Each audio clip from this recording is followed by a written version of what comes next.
What's going on, everybody? Welcome to the Combo Show Live. I am Kevin Britton, host of the 12th Man at Arrowhead Drive. You can tune in and catch me every Sunday and Wednesday for all your Chiefs content right here on Stadium Drive Sports. Hey, Sean, go ahead and let them know.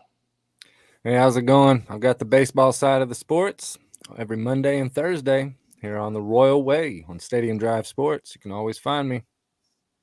Absolutely. Appreciate you guys tuning in. We will be talking some Chiefs and some Royals here for you guys. Can't wait to get into it.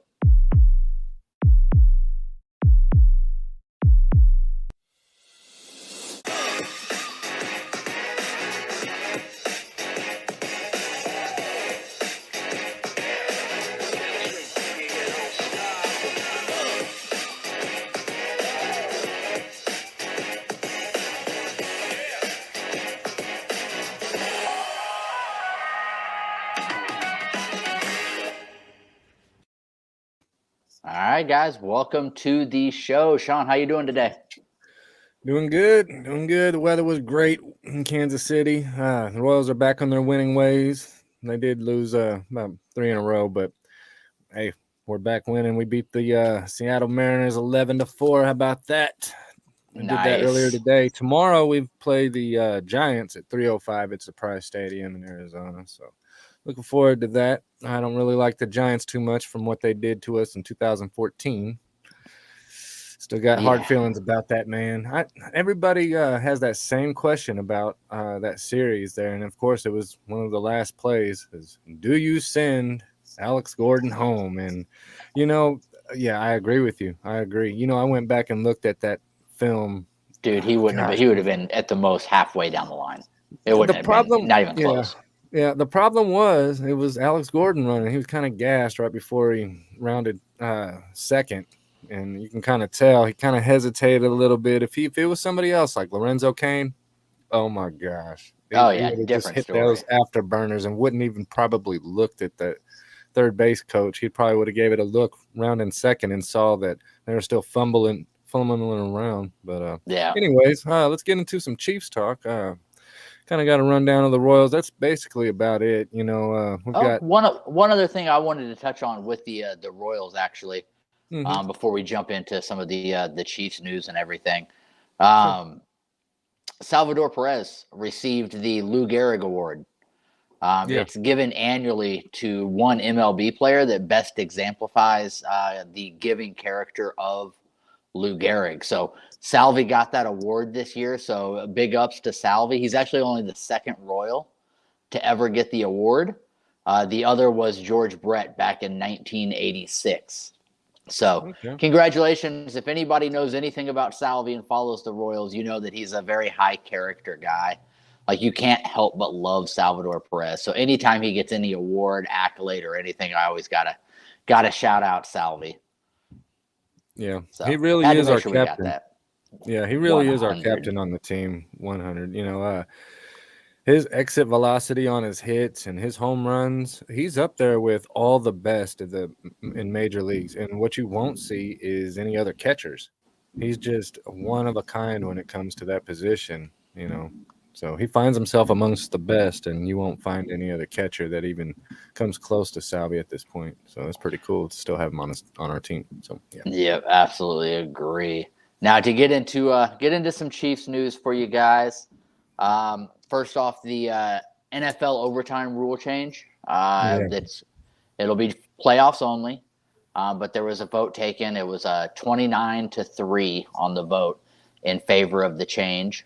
So both teams will be getting the ball in overtime, unless a safety occurs on the opening possession. Yep, then it's game over at that point. Then it's game over.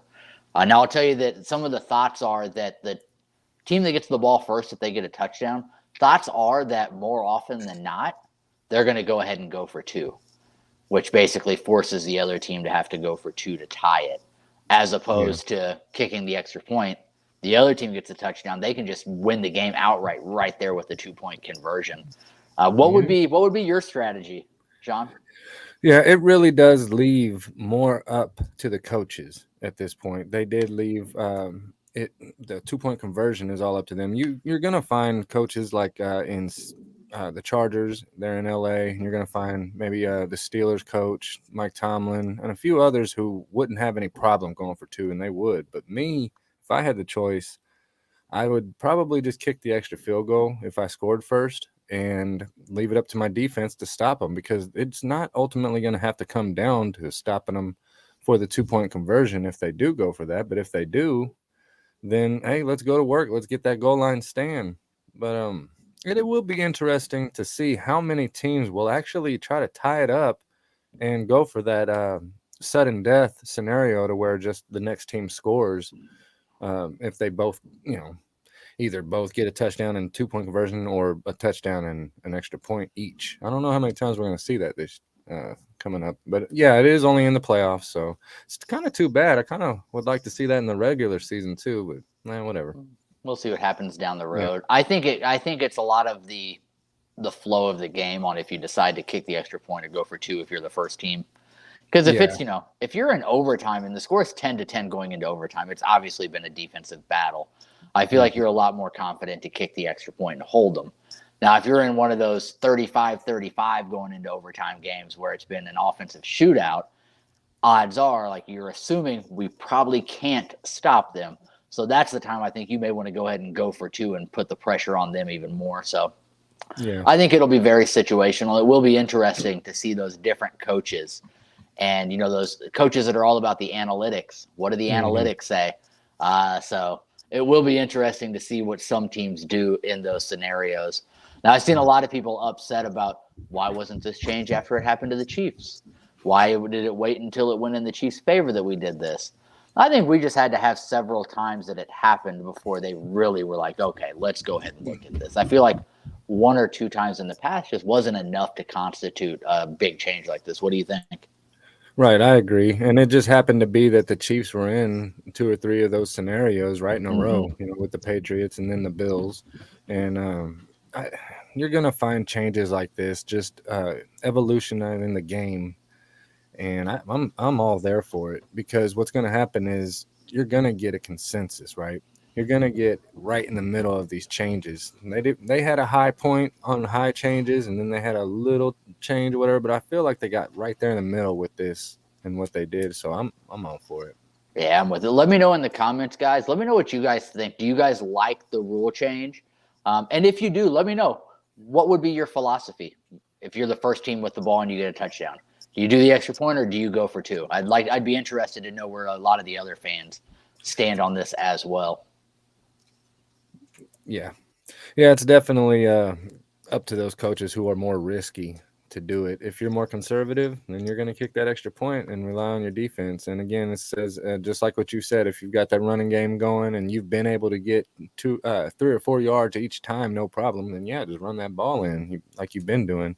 And if you have a great defense, well, then rely on your defense. But again, if you don't rely on your defense that much and you don't believe in them, then go for 2. Right. For 2. Next thing I wanted to talk about is some of the rumors that are floating around today. Rumors are that the Chiefs are getting some offers to move the Chiefs. Oh gosh, yeah. To the Kansas side of state line. One thing I saw, Chris Jones posted on Twitter today, and he said, wait at least 8 years or more before you move it to the Kansas side, because I'm a Missouri boy. Yeah. There we go. I'm thinking the same thing. It's going to be kind of embarrassing as a Missouri guy knowing this. And you hear some people that don't even know exactly where the Chiefs play, like they're either out of the country or pretty far away from Kansas City, and they'll just assume that the Chiefs play in Kansas. And they're like, oh, yeah, Chiefs, they're from Kansas, right? And we've always gave them that look like, oh, they're from Missouri, man. Get it right. But if this happens, we're just going to have to be like, yeah, they're from Kansas. Yeah. So obviously, Chiefs, so time to come with that. Looks like Jackie Mitz is she's totally not for it. She says, oh, absolutely not. Right. I'm with you. I am a Missouri boy as well, Mr. Chris Jones. So I'm in total agreement with you. Like, I would prefer it not to go to the Kansas side. That, and if we just look at this from a fan perspective, what is the difference for a fan between Kansas and Missouri? And if you're from the area, you know that Kansas is simply more expensive for pretty much everything across the board. So I feel like if it is in Kansas, we're going to be as fans spending more money on tickets, more money on parking, and kind of like with the Royals. If the Royals end up going downtown, what's that parking situation going to look like? I can't. It's weird to me to fathom and really just even think about the two teams not playing and next being to each other like separated. that. Yeah, it will be weird. But it's been 50 years, just about exactly. The Truman Sports Complex there. So you find these little points in time. Their time is up there. They've got these contracts, and what happened a few years ago is they barely held on to the contract. It came up to this tax. It was having a hard time paying it, and we wanted to get a new 25-year contract in there to keep both teams there at Truman Sports Complex, but the way it's looking now, it's gaining more and more ground with talking about a new change. John Sherman, the owner of the Royals, he's even for it. And when you get people like him and these top guys keep nodding their head to this downtown stadium or moving the Chiefs over to Kansas, it might just happen. It might just happen. But what I would like to see, though, if we're going to change the name of the Chiefs, because it's racially indicative or whatever, if it's suggesting kind of like the Indians, whatever, Right. do it then. And then that is good timing. Yeah, good. That would be perfect timing. Just get rid of the Chiefs name and we'll have a new stadium somewhere else and we'll agree on a good name. We wouldn't only be like, odds are we'd be changing the logo and everything. If you're getting rid of the Chiefs name, you're getting rid of the arrowhead. Everything. So it won't even be called Arrowhead anymore. Oh, I know. That's what I'm saying. Like it all changes at once. Speaking of changes, if the Royals were to go downtown and the Chiefs were to go to the Kansas side, for anybody that doesn't know, Truman Sports Complex, where both teams play, is just off of Stadium Drive. Sean, I think we might have to do some rebranding of the channel here, because if they're downtown and in Kansas, I don't know how pertinent Stadium Drive is to the channel name anymore. So we may have to think about some changes ourselves come that time. Right. Yeah, they call it One Royal Way is the address for the Royals, and you can kind of anticipate the street names when they do move. It'll probably be somebody's name, like George Brett Avenue or Len Dawson Way, or Derek Thomas Boulevard. Derek Thomas Boulevard. Probably be something like that. Yeah.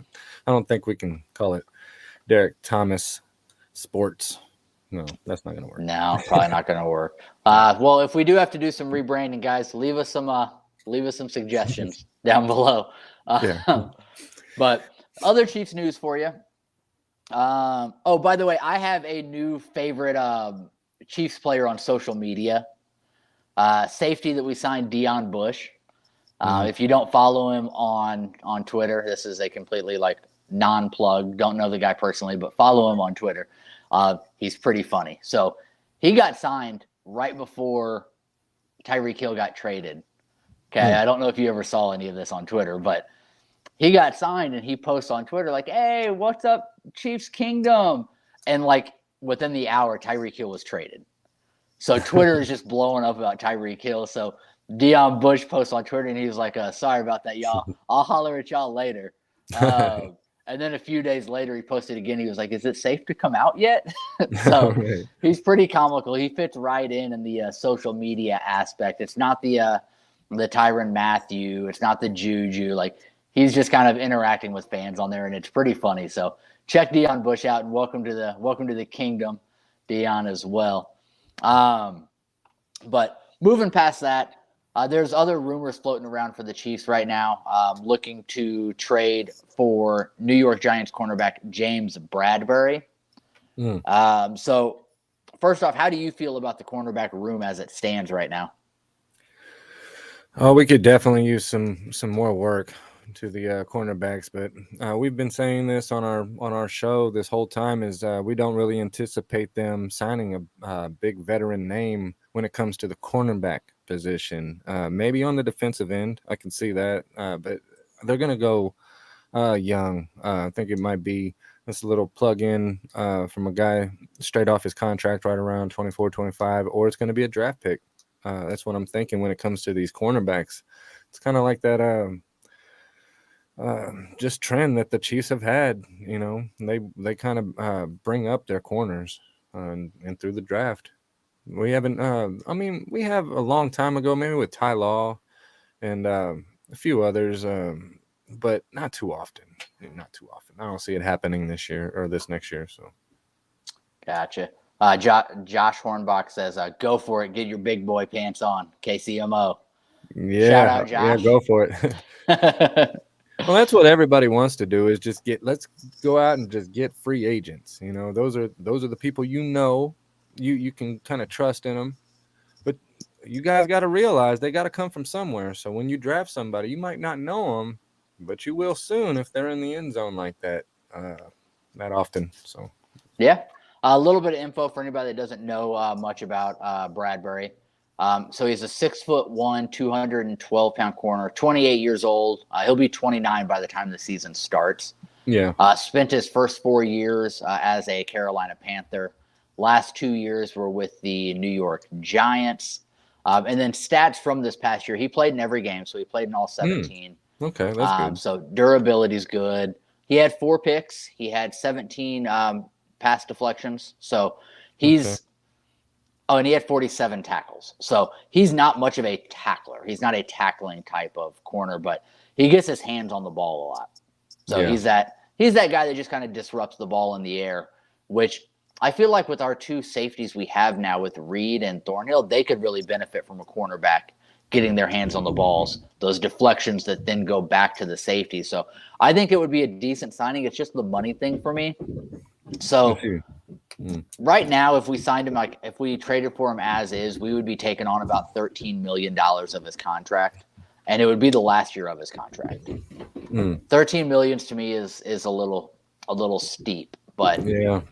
there's different things you can work with. If you're trading for him, you can, part of that trade could be that the Giants take on a bigger portion of the salary. Or maybe you do a restructure for a 2 to 3 year deal, limit the cap hit, put a void year at the end. Like there's different things you can do. But I think we could get him for a pretty reasonable value, like a 4th round pick. I think maybe something that could land him because they're not a team that's ready to compete and they need to clear some cap space. So I think that it's doable. Yeah, we might as well use some of these picks when it comes to picking up other players through free agency. We've got them to use. That way, if we pick up people in free agency and then we still have the picks, well, we've got to pay more players. So if you're going to pay more players, why not, combine a couple of them into one better player? And you can do that by using some of those picks in the draft. And it's going to keep saying this, but it's going to be interesting to see what we do with 12 picks. Yeah.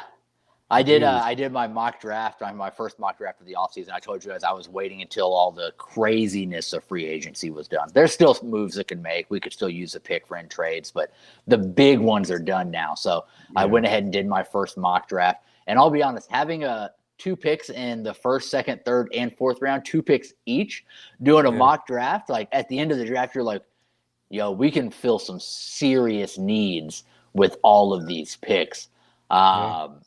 But yeah, I think trading off like a 4th rounder or something like that, like I'm down with that to bring in somebody that's a little more proven. But yes, I agree with the statement.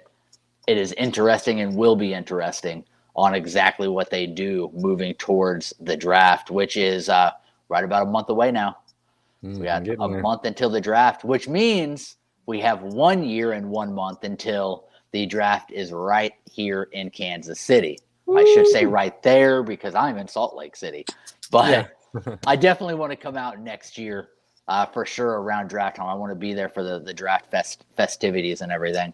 So I'm excited about that for sure. I'm assuming you plan on attending some of the festivities next year?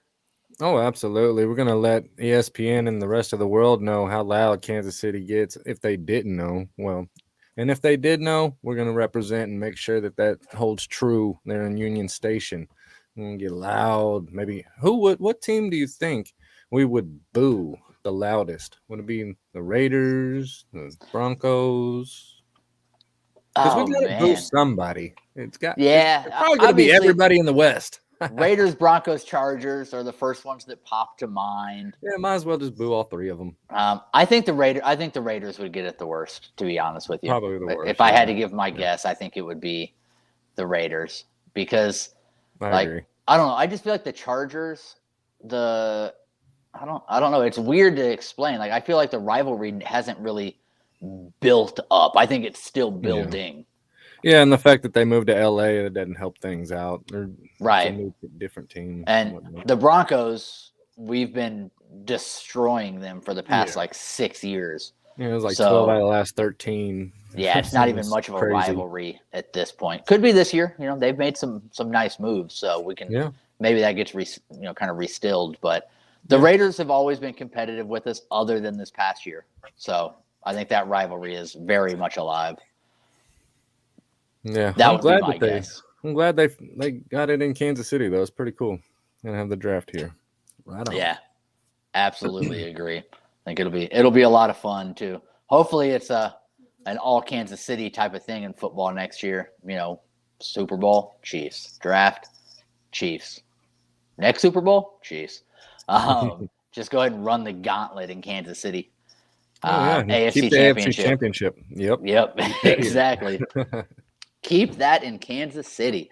This is definitely, in my opinion, the hardest year the Chiefs are going to have to keep that in Kansas City. We haven't seen our division be as tough as I expect it to be this year, maybe ever. Yeah, and not only our division, the whole AFC. It seems like a lot of these quarterbacks have migrating over to the AFC as well. Even the defensive players, some of these pass rushers have moved over to the AFC West and AFC. I guarantee you, if anybody asks me who's better, the AFC or NFC, it's not a question anymore. I think the AFC is way better. Totally agree. Yeah, I don't even think it's close at this point. No, I haven't seen it this lopsided in a long time. It's usually been the NFC, especially back in the 1970s days. They always, I don't know if they're good enough to play with us NFL players. It's totally 180 now. It's been a while, but yeah. The 90s too, and the 90s as well. You had the run of the Cowboys. You had the run of the Niners. Yeah. The NFC was dominant for quite some time. It's the 90s is what pops in my mind for their dominance. But yeah, it's definitely shifted to the AFC side. Speaking of NFC, the New Orleans Saints. It's been rumored for a while that they were going to sign former Chiefs safety, and they did. I don't know if you saw that. But not the one that didn't the Sorensen. Yeah, Sorensen. Yeah. It was not Matthew. Daniel Sorensen got signed before Tyrann Mathieu. Yeah. Hey, maybe he's a little bit over that money line for the teams to really want to pull that trigger. I guess they was wanting to get him probably around 12 or less, but he's probably asking for about 14 or 20 million a year. Who knows? How would you feel as a Saints fan when you've been hoping that you would sign somebody like Matthew, and then you see the headline that says Saints sign former Chief safety? You're like, yes, we did it. And you go look, Honey Badger, and it is a picture of Dan Sorensen. Oh my gosh. Dirty Dan, you dirty man. You did them wrong down there. They are not going to be. You can't be happy because they thought that it would be Matt. When you read that headline, you think it's Matthew. Yeah, and they really needed that in New Orleans. Their defense was looking good last year, and adding Matthew, that would have made them pretty scary. But that offensive side of the ball, eek. Ooh, I don't know. I don't know about Michael Thomas coming back. He's supposed to be coming back, but gosh, what's going on? I wouldn't be surprised if they traded him. If they do that, they're going to have to trade Kamara. Well, for one, they said that they're not trading him. That wouldn't really make sense. Me and you actually briefly touched on Michael Thomas on a previous episode when we were talking about free agents that the Chiefs could sign or people we could potentially trade for. I don't remember the number off the top of my head, but Thomas is due like $20 million or something like that this year. So trade him. Who's going to trade for somebody that was out of the game all of this past year, hasn't shown the dedication. You don't know where he's at right now, health wise, dedication wise, and pay him that much money on that contract. No, thank you. Yeah, that's a red flag player right there. Red flag free agent. Yeah, so I just don't see it. He's going to have to play out that contract and prove it on the field and kind of see what happens. Yeah, even their head coach was like, "Peace, I'm out." Sean Payton. Right. Let me do some sports announcing for a year and then come back with somebody else. That's probably what he's going to do. Though the thought is that because the Saints have the rights to him, to Sean Payton. So if Payton comes back like out of retirement, then essentially another team, if they wanted him to be their head coach, would basically have to trade for him. Oh, okay. Or maybe pay him a lot of money, buy out his contract. You would trade for him. You'd have to because the Saints own the rights to him, right? Just like a player. I wonder for how long. It's probably a few more years. Or doesn't well, I don't know because he's not fulfilling the contract while he's retired. Gotcha. Right. So it's just gets put off as long as he's out. But once he comes back, whether it's next year or 4 years from now, it doesn't matter.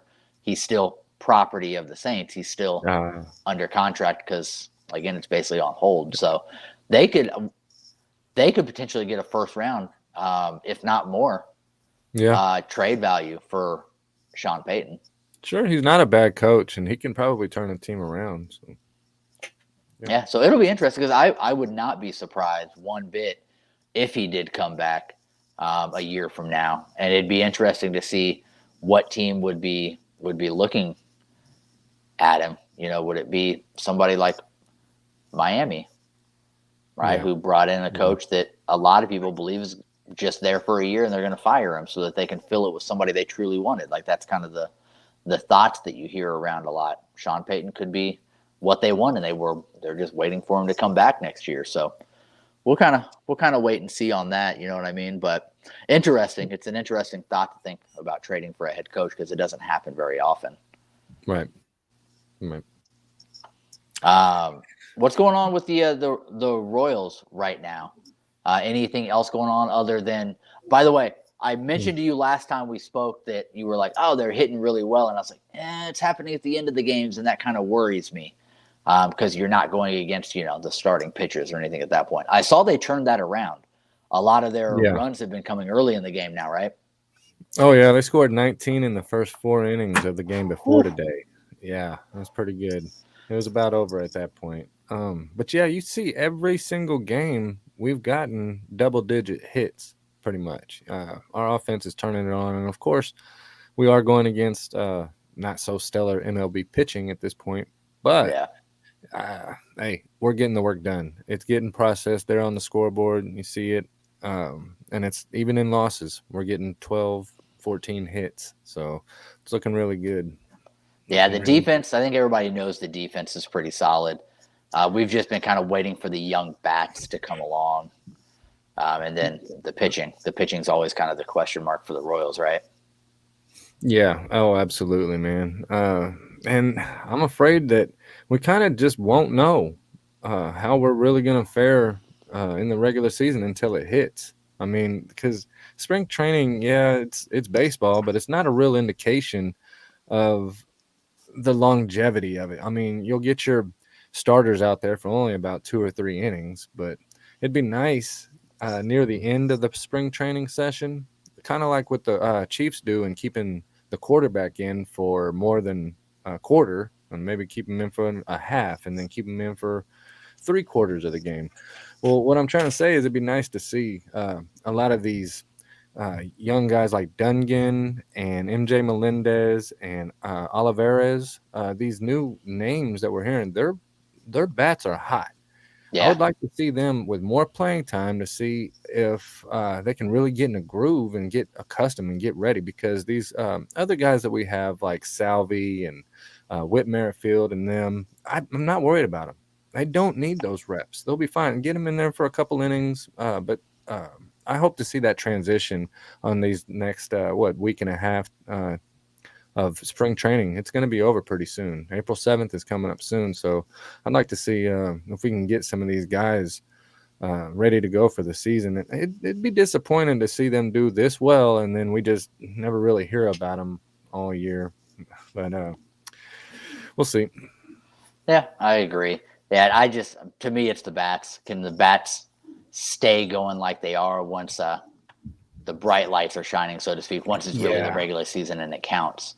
Yeah, that would suck. They do so good during spring training, and then they get their chance in the majors, and they just go 0 for 5 and just get shut down. And we're like, oh. I was actually really happy to see them lose a couple games in a row. I know it sounds weird, like the team you root for, you're like, I'm glad they lost. But they have to learn how to come back from it in the same game, come back from it the next day. The morale of the team, you understand how people respond to it. So you have to have some of that adversity. So I was happy to see a couple losses, but them still putting up numbers, still playing well, still hitting well, even in the losses. That kind of shows that natural growth that I think you expect to see from a young team and you hope to see from a young team. So I like what I've seen. Yeah, all in all, our offense looking great, and I trust our defense. But what it's going to come down to is that pitching. That not so much the starting pitcher, but yeah, that the bullpen is really going to be what wins or loses these games coming up. Yeah, absolutely. If you guys didn't check out Sean's last episode, I just want to give you guys all a heads up. He does have a contest going right now. He's giving away. You want to explain it real quick, Sean? Yeah, take a look. You got to make sure that you are represented as a Royals fan everywhere you go with a reserve parking, Royals only. We will have a new prize every week, so you can find out what it is on Thursdays, and I'll present the winner on Mondays. You can do that by emailing stadiumdrivesports@gmail.com. But here's the kicker. You got to watch the episode to get the keyword. I'm not going to tell you right now. I got you.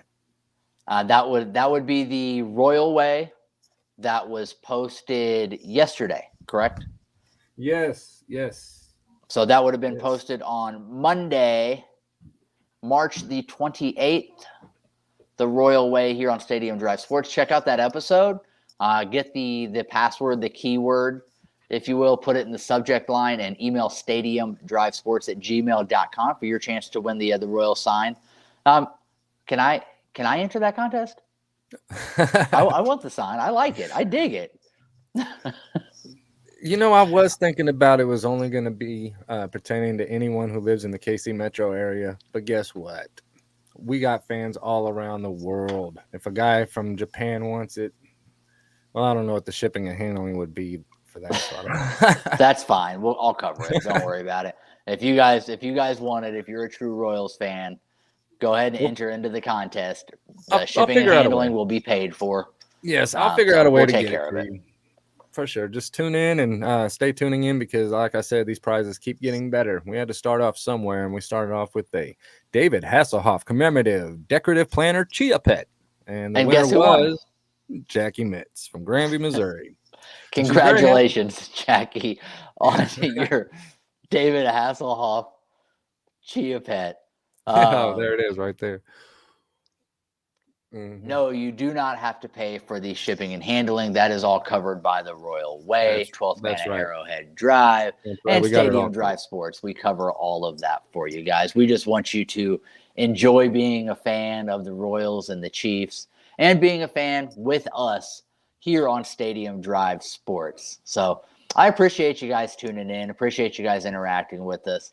Go ahead and click the like button. We want to help continue to get this coverage out to other Chiefs and Royals fans. Want to continue to grow the 12th Man fam as well as the Royal Empire for Sean. But again, my name is Kevin Britton, host of the 12th Man at Arrowhead Drive. Tune in every Sunday and Wednesday for all of your Chiefs content here on Stadium Drive Sports. Once again, Sean, let them know. Hey, don't let the hat fool you. Look, I also got this hat too. The Royal Way, Kansas City Royals. If you're a fan of baseball, we're ready to get this season started. Hey, I'm here for you. The Royal Way is here for you. And only on Stadium Drive Sports every Monday and Thursday. New episodes, new prizes. Check it out. Royal Way. Absolutely. Appreciate you guys tuning in. Until next time.